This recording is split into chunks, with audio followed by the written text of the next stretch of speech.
그만큼 이제 선진국은 동물의 정신까지 얘네들의 이제 정신적인 행복까지 신경 쓰는 동물보호법들이 나오고 있는 거죠. 그래서 저는 신세계 좋아해요. 저는 그래서 신세계를 저도 네, 정용진 부회장님이죠. 아, 신세계. 저는 그래서 뭐 인터넷 쇼핑몰도 SSG만 써요. 거기가 조금 더 비싸거든요. 그럼에도 불구하고 스타필드만 가고. 제가 스타필드 컨설팅 했잖아요. 그 동물 들어가면. 저 쿠팡 쓰는 사람 진짜 약간 위화감이 느껴져요. 컨설팅 했다 그러고 뭐 신세계 얘기하고. 그래서 나이키 입는 거예요. 지금. 자, 우리나라 동물학대 처벌 사례가 뭐가 있는지 네. 한번 볼게요.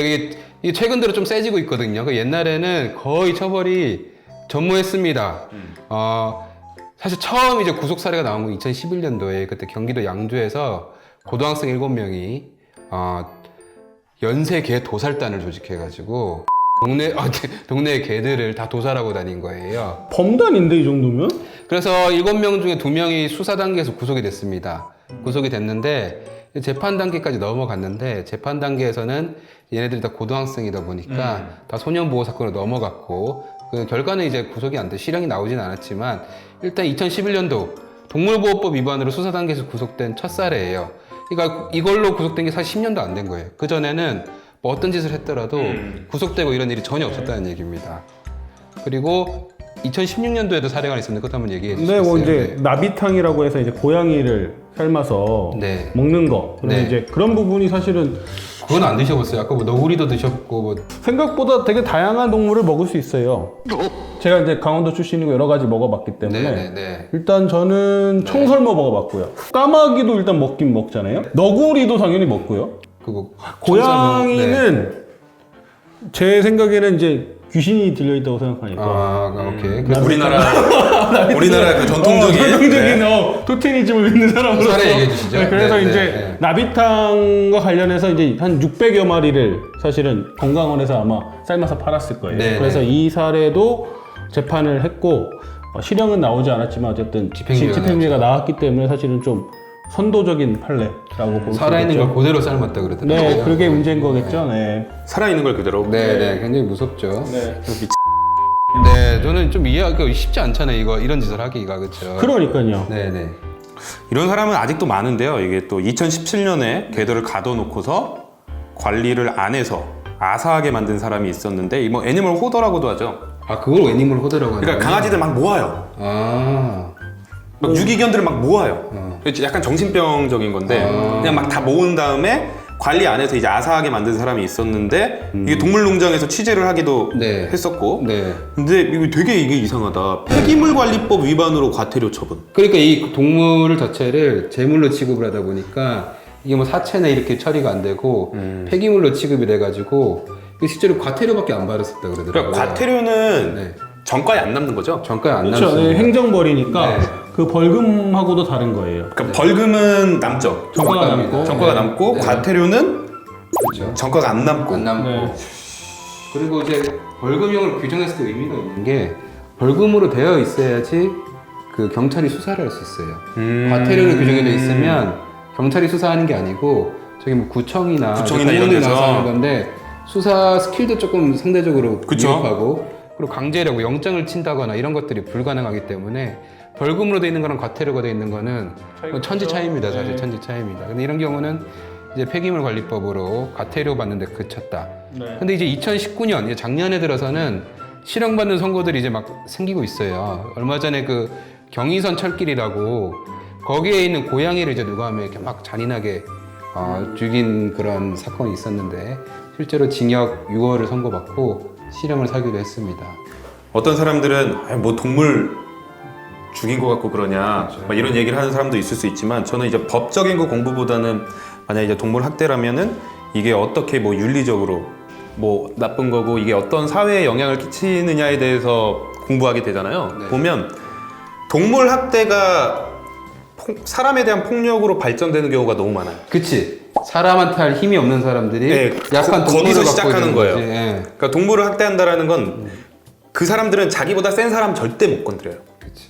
그러니까 나보다 약한 존재에 대해서 동물을 먼저 학대를 하다가 그게 점점 사람 뭐 이렇게 번져 나가는 거죠. 뭐 예를 들어서 남자 같은 경우들은 나보다 약간 어떻게 보면 힘 약한 뭐 여자를 더 많이 여자나 어린아이 이런 식으로 이게 과학 통계적으로 동물 학대와 사람에 대한 폭력으로 발전되는 것이 너무나도 명확하게 보이기 때문에 지금 선진국 여러 나라에서 동물 학대 때부터 미리 이거를 강하게 처벌을 해서 예방적 효과도 있죠. 그쵸 그 싹을 자르려고 하는 경우도 많은 좋은 거죠. 말씀이시다 진짜. 그럴 수도.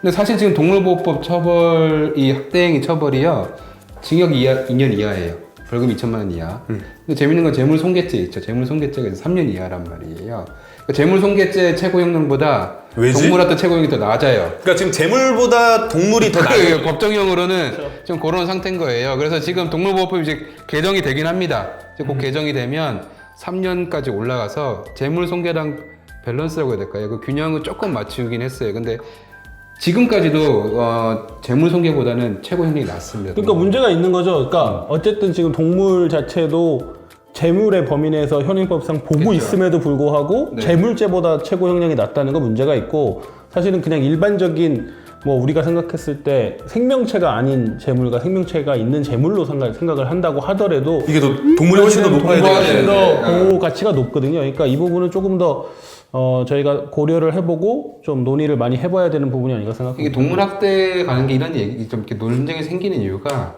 사실은 일단 재물손괴랑 다르게 좀 애매한 경우들이 있기도 하거든요. 제가 뭐 사례를 하나 말씀드릴 텐데 이게 어떤 A라는 집이라고 편의상 A라는 집에서 개를 한 마리 키우고 있었는데 그 개가 일반 뭐 말티즈, 푸들 이런 게 아니고 로트와일러라는 개였대요. 로트와일러는 네. 저희만 하죠. 딱 몸매가 네. 저희 저희만 셋만 해요. 저희가 비슷하잖아요. 네. 그런가요? 네, 저희 셋만 해요. 하여튼 그래서 이제 로트와일러가 이제 A라는 집에 있었어요. 근데 그 개 강아지가 집을 뛰쳐나간 거예요. 그리고 이제 옆에 있는 다른 집, B 집으로 간 거죠. 이제 B 집은 이렇게 있는데 뭐 소만한 개가 이렇게 덤비니까 무섭지. 무섭잖아요. 근데 그 집이 이제 찜질방을 운영하던 집이어서 한켠에 이 전기톱이 있었던 거예요. 나무 이렇게 목재 재단하는 거. 무서워서 그 전기톱으로 이제 개한테 이렇게 해가지고 개가 이제 막 심하게 다친 거죠, 그렇죠? 그래서 이게 사실은 동물 학대에 해당하냐? 전기톱으로 이제 강아지를 개를 이렇게 했으니까 동물 학대에 해당하냐가 이제 문제가 됐었어요. 그래서 검사가 동물 학대죄로 기소를 했습니다. 그리고 또 다른 죄 하나 더 기소했거든요. 그게 뭔지 아세요? 손괴죄? 손괴죄죠, 그렇죠? 왜냐면 동물이 아까 재물이다 그랬잖아요. 그러니까 손괴를 했기 때문에 손괴죄하고 동물학대죄로 기소가 됐고 재판을 받게 됐어요. 재판을 받게 됐는데 1심 재판에서 전부 무죄가 나왔습니다. 동물학대도 아니고 손괴라고 볼 수도 없다. 방어하려고 한 거다. 뭐 이런 논리인 거죠. 근데 2심에서는 동물학대는 그대로 무죄다. 근데 손괴했기 때문에 손괴는 유죄다. 벌금 얼마인지 정확히 벌금이 나왔어요. 그 대법원에 갔죠. 이제 대법원에서 보더니 대법관님들이 이렇게 쭉 보시더니 이거 동물 학대인데 동물 학대도 유죄가 나왔어요. 최종적으로는 벌금 70만이 나온 거예요.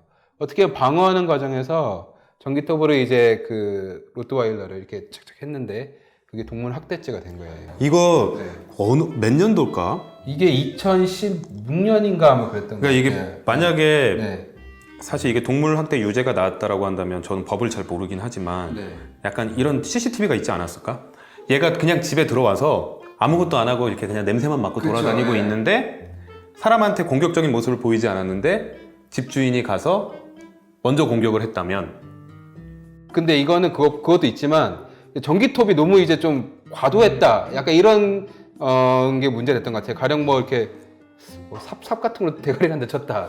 이런 거랑 다르게 전기톱으로 그냥 거의 뭐 죽여버렸으니까. 그게 뭐 아마 네. 그게 정당방위나 정당행위를 저희가 인정을 되게 좁게 하기 때문에 네. 개가 덤비고 말고가 문제가 아니었을 거로 생각은 들거든요. 근데 이제 저는 로트와일러를 키워봤으니까 그러니까 저도 로트와일러가 공격을 하면 어떤지 아니까 이거는 정당방위가 맞는 것 같아요. 그러니까 저는 사실 이걸 보면서 느낀 게 뭐냐면 이제 동물보호법이 동물을 보호하는 쪽으로 가는 것도 당연히 우선시 돼야 될 것 같고 또 한편으로는 이런 커다란 강아지들 있잖아요. 개들 이걸 어떻게 관리해야 될지 그러니까 주인한테 어떤 책임을 지울지 어떤 책임을 지게 할지 이런 거에 대한 제도 정비도 반드시 필요할 거라고 제가 생각해요. 그래서 그걸 네. 엄청 얘기하고 다니거든요. 실제로 이제 강의할 때도 그렇고 네. 제가 가장 강조하는 게 이제 미국 가서 교수님한테 들었을 때도 가장 먼저 들었던 게 애니 독 캔 바이트였고 어떤 개든 세상에 아이탈 물지 수 않는 있다. 개는 세상에 물지 않는 개는 없다라는 거였고 근데 많은 반려견 보호자분들이 우리 반려견은 항상 착하고 사람을 물지 않아 이런 생각을 가지고 있다가 그치. 사고가 나는 거거든요. 우리 개는 안 물어요. 네. 우리 개는 착해요. 이런 이 거. 교통사고처럼 사고가 나요. 그러니까 내가 요즘 운전을 하면서 얼마 전에 교통사고를 당해서 확실하게 느끼지만 평소 때 사고 안 내고 다녀도 어느 순간 내가 방심하는 순간 아니면 내 잘못이 아닌 상태에서 사고가 나기 때문에 반려견 보호자분들은 그걸 항상 머릿속에 가지고 다니셔야 되거든요. 그래서 이게 우선은 이런 관리가 잘 돼야지만 그리고 또 강아지 싫어하시는 분들 많잖아요. 그럼 비반려인 분들도 인정을 할 수가 있고 우리가 관리가 잘 돼야지만 그래야지 조금 더 이런 동물에 대한 인식이나 이런 동물에 대한 이런 복지 이런 것들도 더 높아질 수 있다고 생각을 하거든요. 그래서 이게 진짜 중요한 것 같아요. 대형견에 대한 관리. 그런 것 같아요. 저도 진짜로 좀 사나운 개를 많이 키워봐서 네, 네, 네. 저희 아키다도 키워봤거든요. 아키다도 진돗개 같거든요. 아키다, 진돗개, 이거 오토바이 일본 개죠? 그거? 네. 근데 진돗개가 조금 더 되게 커요. 귀엽게 생겼죠. 조금 더 커요. 그러니까 실제로는 만화책에도 나오는 게 아닌가? 일본의 약간 실버? 국경 같은 거. 아, 실버 실버였나? 그 곰 잡는 만화책이 있어요. 네네네. 근데 그거 키워봤는데 네. 진짜 좀 위험하거든요. 사실은. 맞아. 이게 진짜로 저는 가장 느끼는 게 이 동물과 관련된 것도 이 두 개가 맞아야 되는 것 같아요. 교육과 법. 그렇죠. 네. 그러니까 이게 어린 친구들한테 어렸을 때부터 이 동물에 대한 존중이나 이런 교육도 필요하고 법이 같이 돼줘야지만 문화가 바뀔 수 있는 네. 것 같아서 법 좀 바꿔봐요. 나중에 국회의원도 좀 해봐요. 저는 국회의원 생각이 없는데, 생각이 아니고 어떤 뜻이 없는데 이분이 갑시다. 국회로 갑시다. 이 여의도에 대한 뜻이 굉장하신 분이고. 아니 그럼 왜 없는 자꾸 얘기를? 춘천 얘기를 하시는 게 아니. 뭐 별다른 건 아니에요. 춘천 국회의원으로. 어쨌든 그래도 지금 제가 봤을 때는 판례도 그렇고요. 좀 이렇게 변화가 있는 것 변화가 같아요. 있는 것 네. 같아요. 그래서 앞으로도 더 좋은 방향으로 나아가지 않을까라는 좀 기대를 해보고 그렇게 생각을 합니다. 네, 많이 바뀌어야겠죠. 네. 네, 오늘은 오늘 동물보호법은 여기까지 이야기하도록 하겠습니다. 감사합니다. 되게 가쁜 끝인데?